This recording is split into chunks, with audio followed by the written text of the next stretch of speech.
features collaborations with quite a few of your peers, and mostly songwriting collaborations. I'm sorry, yeah, that's right. Tony Jarvis, Willie Porter, Paul Finger, Peter Mulvey, and I see Pat McLaughlin. And it ends with a composition by your erstwhile bandmate John Seeger. Do you consider John a peer, a mentor, both? And was it a deliberate inclusion of these people that you have worked with? It was more a matter of including like tunes that I've been either doing in concert when I've done these solo openers, or things that I've been writing lately. I mean, co-writing has been a really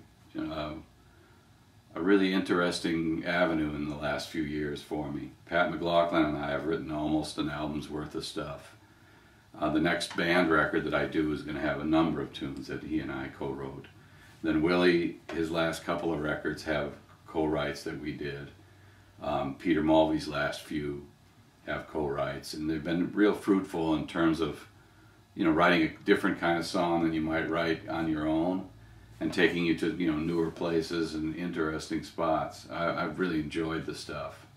And part of the rationale for the record too is that some of this material is more conducive to a stripped down situation, more of a either solo or a small group. I mean, I could have easily made this record sort of me and samples, or me and a couple of other instruments, but I kind of tried to do it as I kind of set it as like a bar. I was going to try to do it as almost a purely acoustic record, just to have it as contrast and as like a real sense of like, here's a new beginning and a new, readdressing of where I had been. So that's some of the stuff that went on there. Was it fun to do? Really a lot of fun. I had a good time. This album, with its intimate sound, is just you, the listener, the guitar, and I see two people playing instruments. The cliche would be that this is an intimate record, but I noticed the subject matter of the songs, it seems that intimacy is the story that the record is trying to tell. Is that wrong?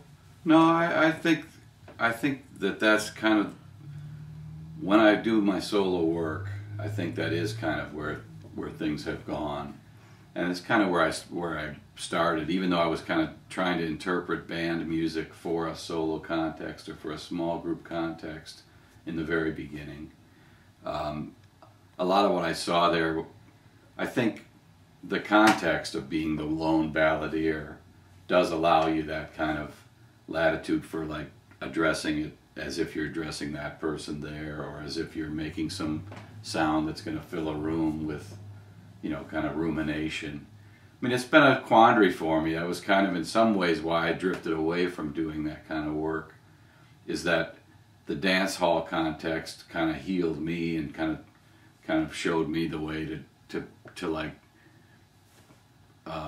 not being caught in rumination and soul searching and self-incrimination and all the things that come with spinning around in your head. Sure. And so spinning around in a room with a bunch of other people was a very healing thing for me, and it was the kind of thing that I chose. I want to be a part of that and start fostering that with others. Sure. But as years go on, I realize that I'm very moved by people that do solo work. Chris Smither, I was going out to do some dates with him in the fall, and so that was like the concrete reason I did it, was that I'd have it to sell on that tour.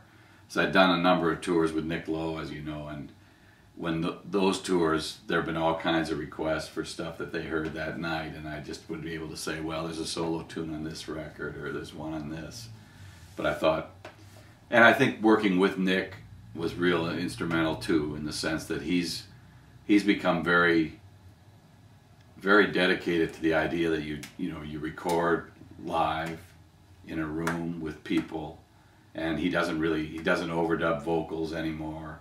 He's very into the idea that the way that the old records that he loves were made, and the way that he likes records that he likes to hear. I think he likes to hear himself.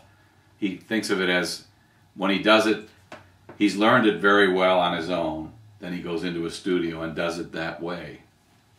And his feeling is that he likes that guy better than the guy that he makes up when he fixes everything and makes everything tidy and sweet and, you know, consonant. He kind of likes the idea of, he hears this, you know, the oddity of, you know, what it is that he actually did at that moment. So now it's just bang it out. No tarting it up. Yeah, no tarting it up. That's right. Bless him. He may be the only person left doing that. That's what Neil Brockbank, his guy that he works with, he said the only two people making records like this are Bob Dylan and Nick Lowe. Oh, Dylan does that as well? Yeah, Dylan has long been that kind of a guy.